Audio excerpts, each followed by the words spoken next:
Google is not, literally, abandoning Chrome development. The browser still has a large development team, still receives regular updates, and still dominates the browser market.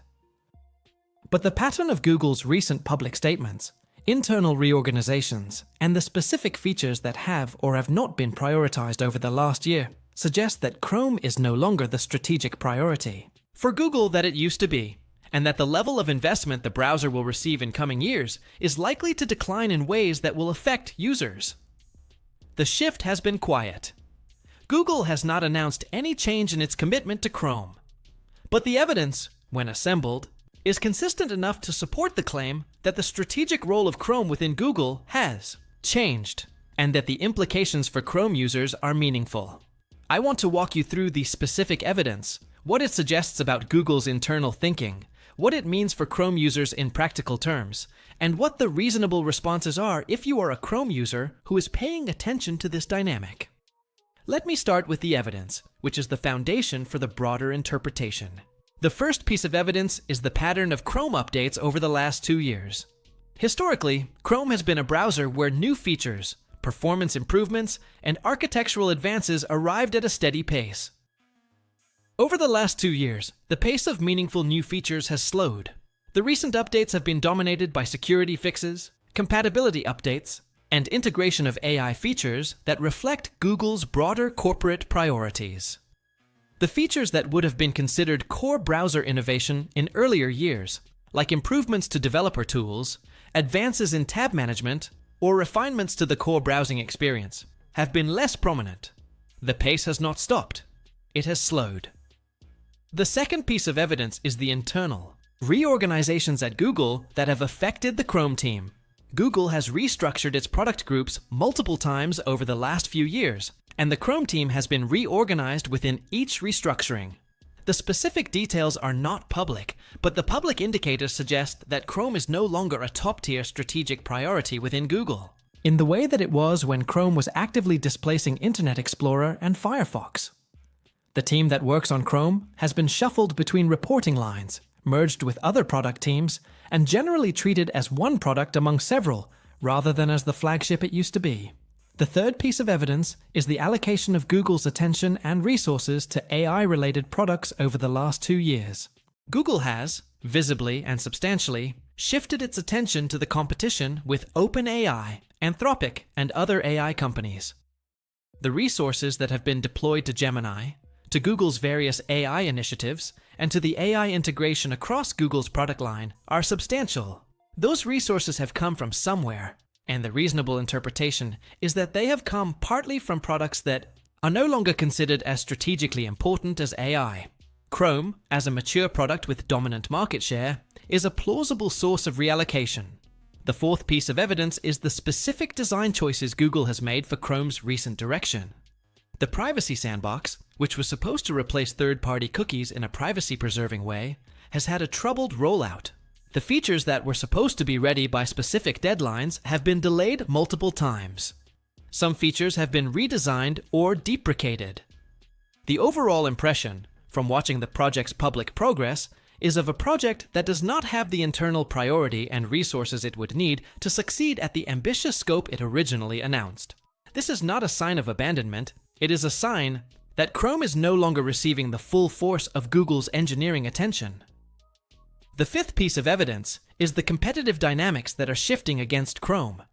Firefox has been improving. Brave has been growing.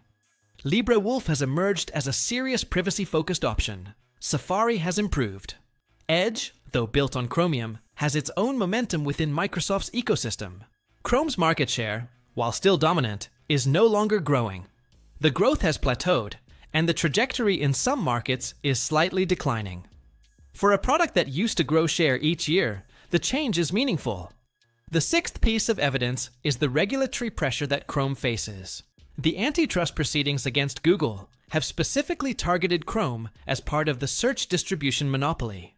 The remedies that have been proposed or imposed, depending on jurisdiction, include requiring Google to divest Chrome, to restrict Chrome's integration with other Google services, or to open Chrome's default search to competitive selection. The regulatory pressure makes Chrome a less attractive strategic asset for Google, because the restrictions on how Google can monetize Chrome are increasing. And the value of Chrome as an infrastructure for serving Google's advertising has correspondingly decreased. Putting these pieces together, the interpretation I find most plausible is that Chrome has transitioned within Google's internal strategic thinking from a growth product to a mature and somewhat burdensome infrastructure. The product is no longer a lever for increasing Google's strategic position. It is an asset that needs to be maintained. The level of investment that maintenance requires is lower than the level of investment that growth required, and the investment is being adjusted accordingly. What does this mean for Chrome users in practical terms?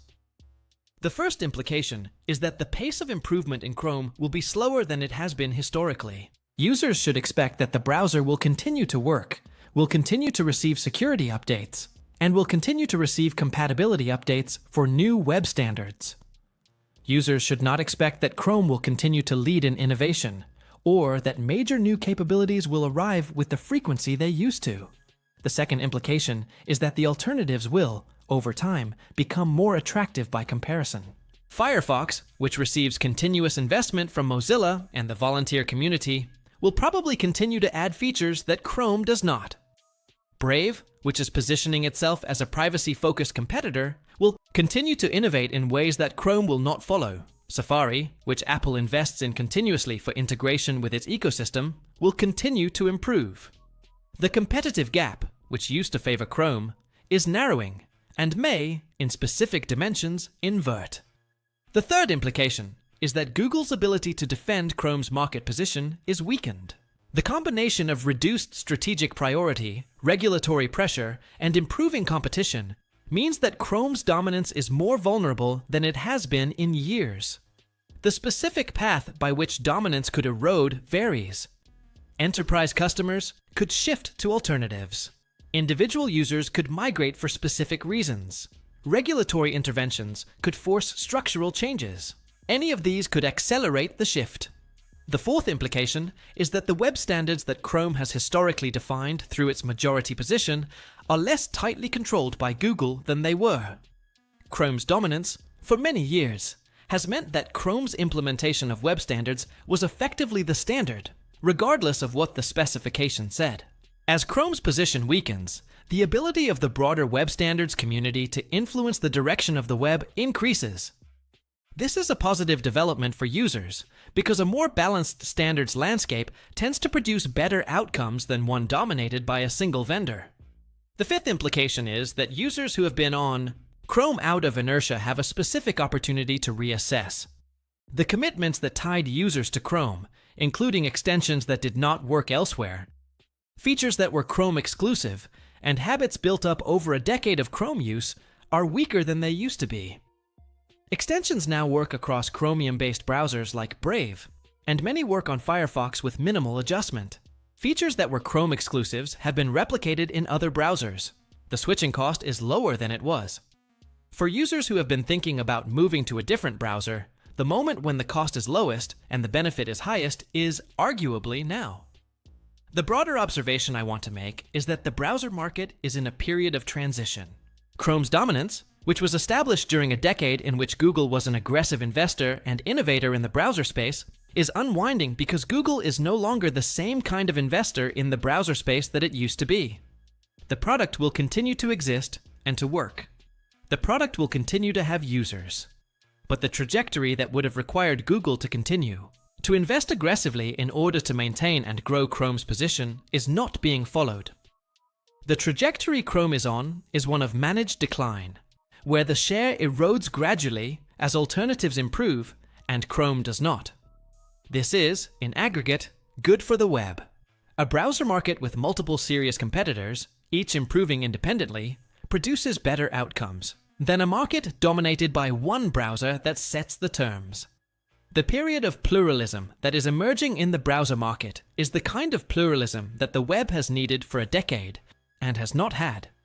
For users, the practical implications are that browser choice has become more consequential, that the alternatives are more credible than they used to be, and that the specific choice you make has more impact on your experience than it did when Chrome was the obvious default.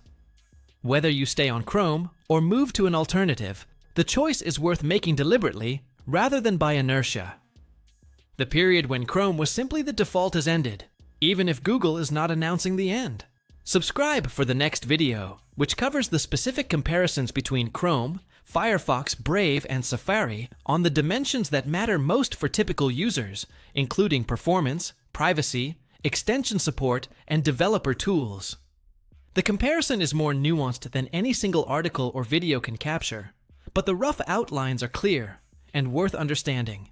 And in the comments, tell me which browser you are using today and whether the analysis I described has affected how you think about your browser choice. The strategic shift within Google is not something users can control, but the response to it is up to each user individually.